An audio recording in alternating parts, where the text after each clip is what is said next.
everybody, Rideshare Reseller. It's Monday and I had a really good day today picking and looking and searching, and I'm going to show you what I got in a minute. Just going to give you a quick little pointer of how I kind of roll inside my stores that I go to now, and what I'm trying to achieve to get the best results for me. So again, I have a very unique pattern. I do hit anywhere between probably 9 and 15 stores a day in the midday to afternoon, depending on where I'm at, where I'm located. Now, each store is a little different.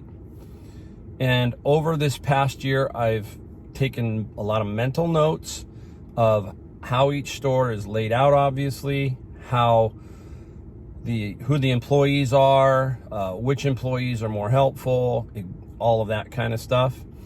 And also the patterns from within how they work, meaning, do bins come out in the morning? Do they not come out? Do they come out more in the afternoon? Do these employees take breaks at certain times? For example, Savers calls out their lunch. So they'll say, hey, production, lunchtime. So it's like everything stops at that point. It's like, boom. So I don't know if it's a half hour or 45 minutes, but it's generally at least a half hour. There's nothing going to come out. So if you've already skimmed the store, that half hour, you can do whatever you want, but you're not going to find much new that's going to come out. So both Savers operate that way. Goodwill's a little bit different. They don't have nearly the employees. The Savers I go to have quite a few employees. So you got to learn to understand each store. And I've gotten so good at it now that I know exactly what this last Saver does, and you're going to see some pickups from them. I just picked up 4 items, pretty good items that I consider pretty good. And it's all because I kind of generally know that the afternoon, you don't have that much competition on the carts.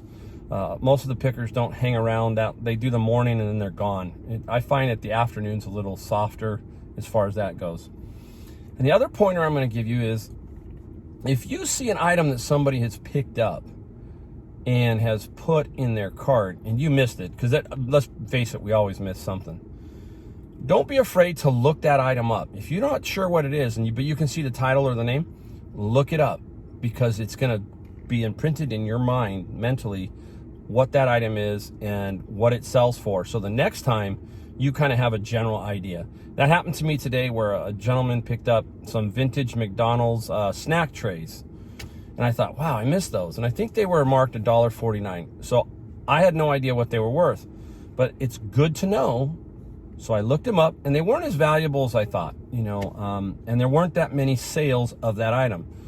And he had about 6 or 8 of them. So he might sit on those for a while, or he might bundle them and then, do okay. But it wasn't like it was a gold mine find. But now I have that in my mind, that the next time I see those, I pretty much know, okay, I'll look at them. But in general, I don't know if I'd pick them up for what they're worth. And maybe what the price is. So I have to look that up. So don't be afraid to look up something that you see somebody else has in their cart that you missed, just for a mental reference, all right? All right, so let's go ahead and take a peek back here and see what we scored today, all right? I'll be right back. All right, guys, this is just part of the haul from today. This is pretty darn good size. I've got 4 more items I'll show you, because I just don't have any room to put it. But here is what I found today. We'll go over a little bit of it and explain to you kind of what I paid for it and what I think it's going to sell for. All right, let's take a look. Let's start in the back row here. This is a game called Bang by Halo. It's brand new in the wrapper. I paid $6.99. That is going to be an Amazon item, and the lowest price new is $59 for Halo. So I will price it just under that. I'll get about $57 from that particular item. And back here are 3 Sharks bobbleheads. These are dual. There's 2 players. One is Kevin LeBlanc, and the other one in the box is Tim Heed.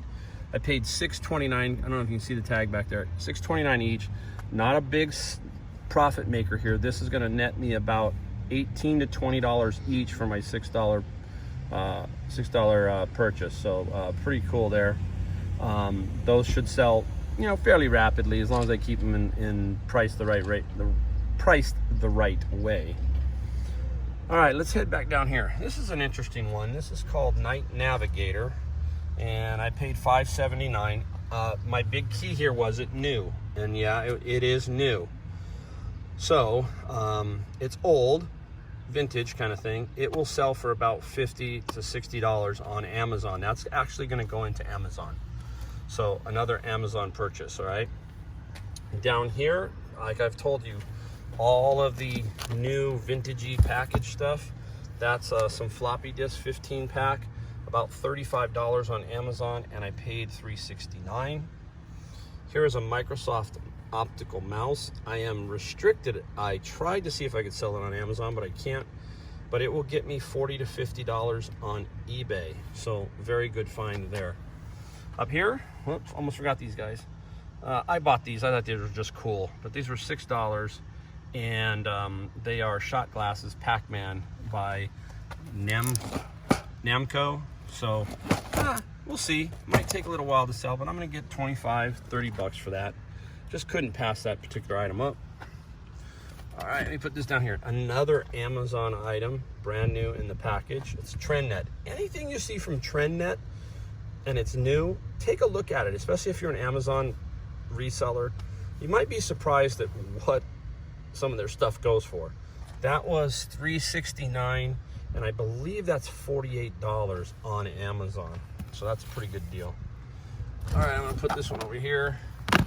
This is a set of Sony headphones, no box, no nothing, $4.59 at Goodwill. And those will be a minimum of $50, maybe more, but probably just around 50 bucks. And let's go this one. This is a very interesting game. Let me put it down where it won't fall over. All right, interesting game. It's called Cuba Libre Castro Insurgency.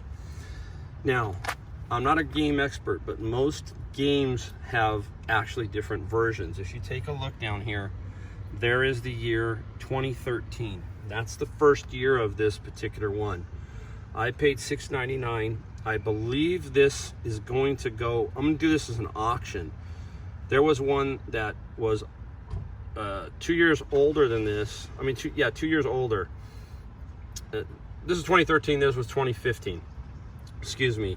And it was bid, and there were 27 bids on it and sold for $59.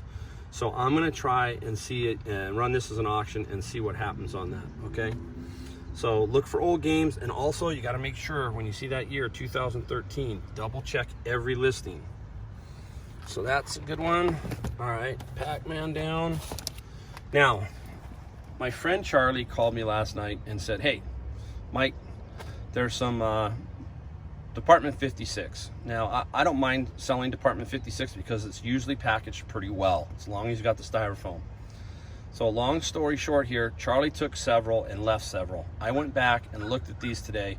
The most I paid was $7.79, $4.69, some were $3.19, crazy prices, right? So anyhow, I got 1, 2, 3, 4, 5. I think there's 6 or 7 back there, 6 or 7, and I will sell them. And I took out the ones that, you know, they're gonna make me anywhere between $30 and $50 a pop. So great items, and I made sure that they had at least some comps going early on. So pretty good haul there. Charlie got the better ones, I'm sure he did. So anyhow, I'm gonna shut this down and I'm gonna get the other 4 items and we'll go from there. All right, guys, 4 more items.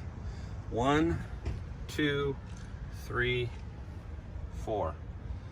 Let's go over them real quick.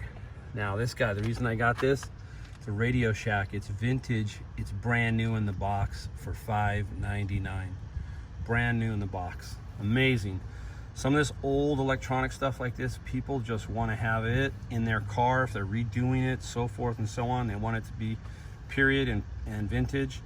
I have no idea what I'm going to get for that, but I only paid $5.99. I'll get more than that for it.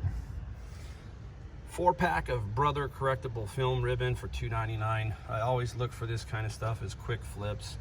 about 15 to 20 bucks on those, no more. So about 15 probably. And over here, maybe the same guy with the amplifier, because these are kickers and these are brand new kicker speakers, and they were marked $5.99 too. So this is about a $50 bill easy, and there are sales of that, so $50.